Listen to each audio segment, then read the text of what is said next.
start with a big single gather.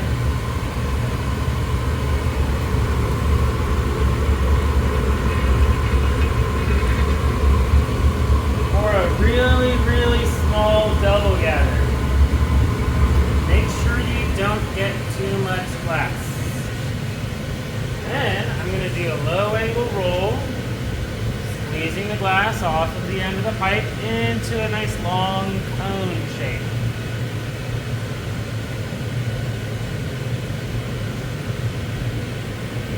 And I'm going to dip the tip of the glass into one of my two colors, just like we did on the flowers. So now I've got white on the tip of my glass. Then I'll melt that in.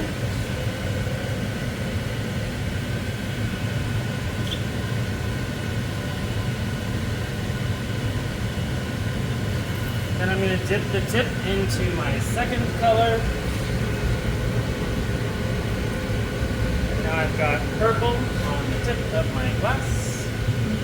And I forgot to get one of my tools out.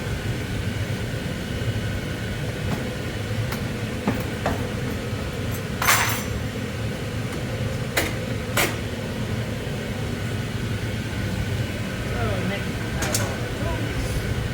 Then we're going to melt in the second color on the tip.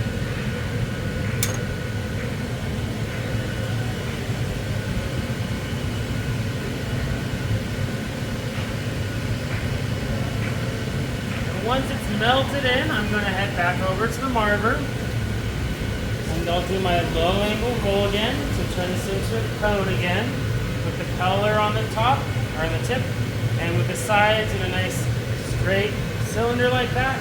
I'm cooling down the sides. This is a very important step, because now the outside is like a tube of stiff cold glass around the hot core.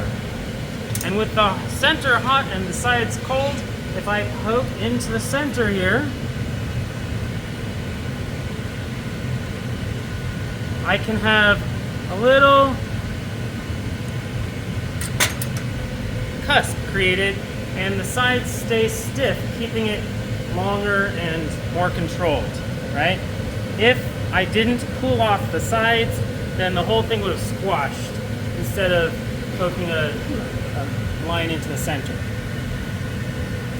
Now, you guys can see we've got white on the bottom side and purple on the tip. Those are just the colors I chose, but if you do two colors like that, you can do it with one, but if you do it with two colors like this, then you end up with two different sides to present to people. The top is going to have one color, the back is going to have a little bit more of the other color showing, so it can be this nice little feature. I'm letting this get a little bit colder, and then I'm going to gather some more clear glass over the top of this, and that's going to encase all of it in glass. And it's going to trap a bubble in the center because you have a hollow in there that's too tricky for the fluid to flow into, so it'll stay hollow with the bubble there. Now after I gather some more glass, I'm going to come over to the bench. I'm going to use a block tool to shape it up. The block tool allows us to basically do the low angle and the high angle marvering at the same time. So we hold it with your hand right up next to the cup, and we lift it up underneath the glass. Lifting will squeeze the glass more narrow and long. It's like doing your low angle roll. And pushing it towards the bench is going to be like doing your high angle roll, making it shorter and wider. It's basically like this is our 45, our high angle roll, and this is our low angle roll. Okay? So we'll gather and then we'll block it.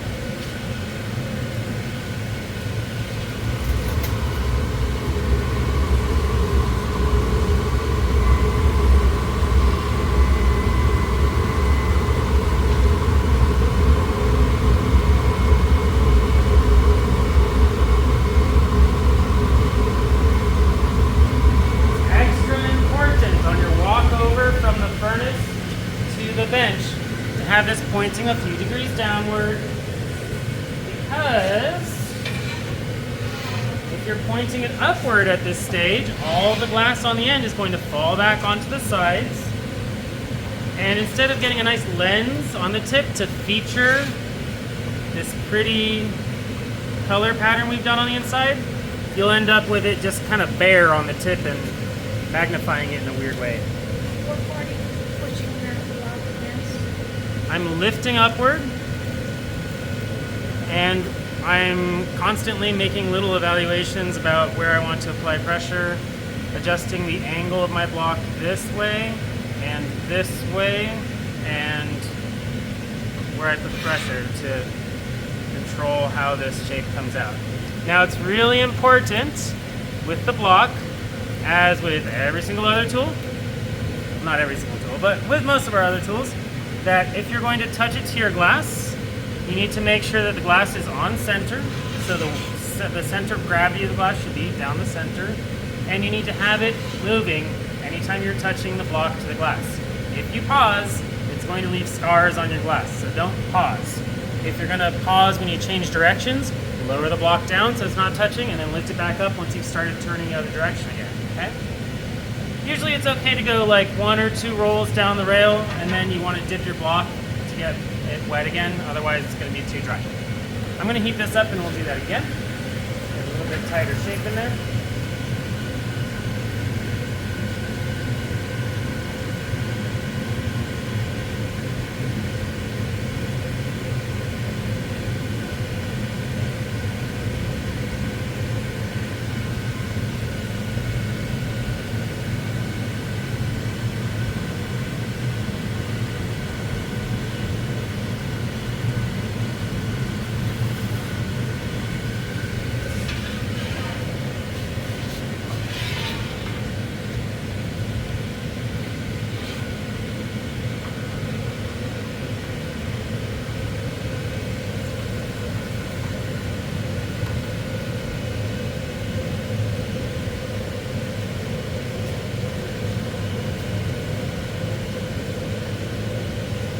Anytime you're just pushing on the tip without lifting up on the sides at all, there's a pretty good chance you're gonna bend the piece instead of just making it shorter and wider. So you almost always wanna have at least a little bit of lifting going on.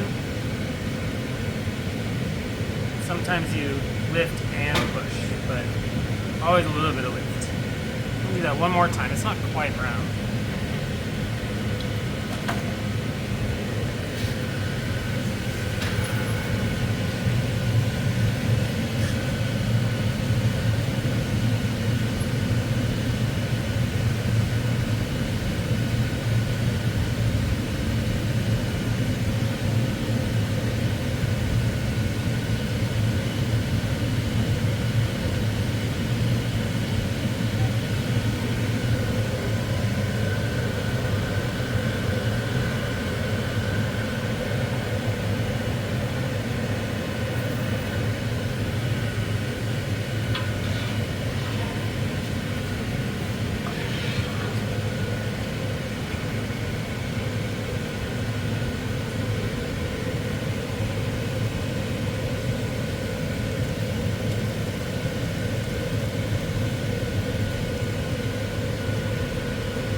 Alright, I'm happy with that, whatever.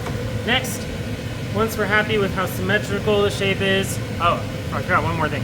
When you're making a paperweight, when we're thinking about our setup for pretty much everything we make, we want to think about where's the widest part, right?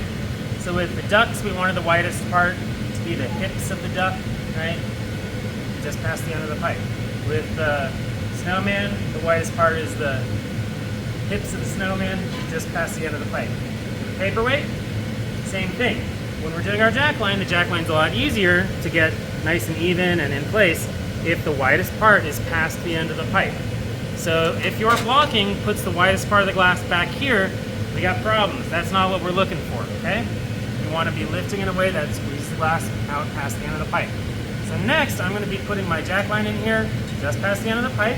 And I don't know if you guys noticed, but when I was poking my pokey stick in here, I didn't touch it all the way down to the pipe. That way, when I finish it off, the termination is going to be in the paperweight, not like getting broken off in the. There you go. That thing looks kind of smart.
Notice how the tip of the paperweight isn't wiggling around very much when I turn. I'm trying to keep the tip here on the axis of the pipe, and that's going to keep my whole thing nice and straight so that when we're finished cold working it, it should all look really symmetrical and even, right? If, when I'm doing my jack line, if the tip is going flopping up or going around like that, then that means that when we cold work the bottom flat, if for the tip to be straight up and down, the cold working is going to be like this, across the side.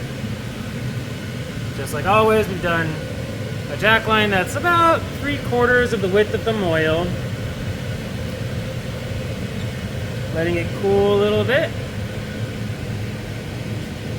And I'm going to add on a drop of water. Bonk it off. Questions about this style of paperweight? Anybody? Questions? It looks like a flower inside. It is a flower. More or less. For firework.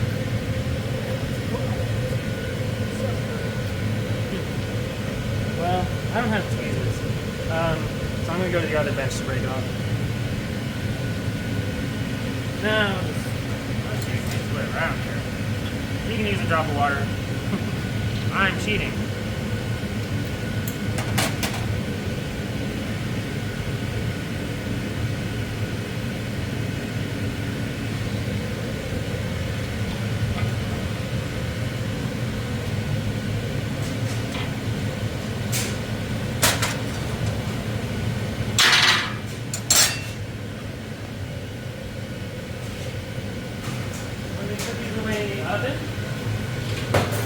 Good idea to put it with the bottom, the break off facing down.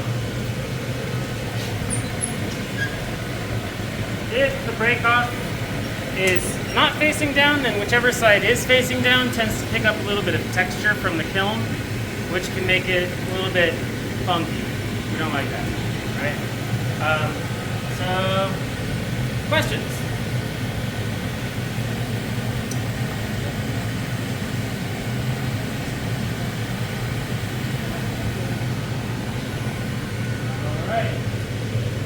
What's the first step in the process? What? Yeah. No. Louder? No. Well, kinda. Color. Yeah, picking out your colors. Decide which color we like to use. Yeah, so whoever's gonna go first should Pick up the pick color. out their colors. You guys are killing me. The energy's through the floor today.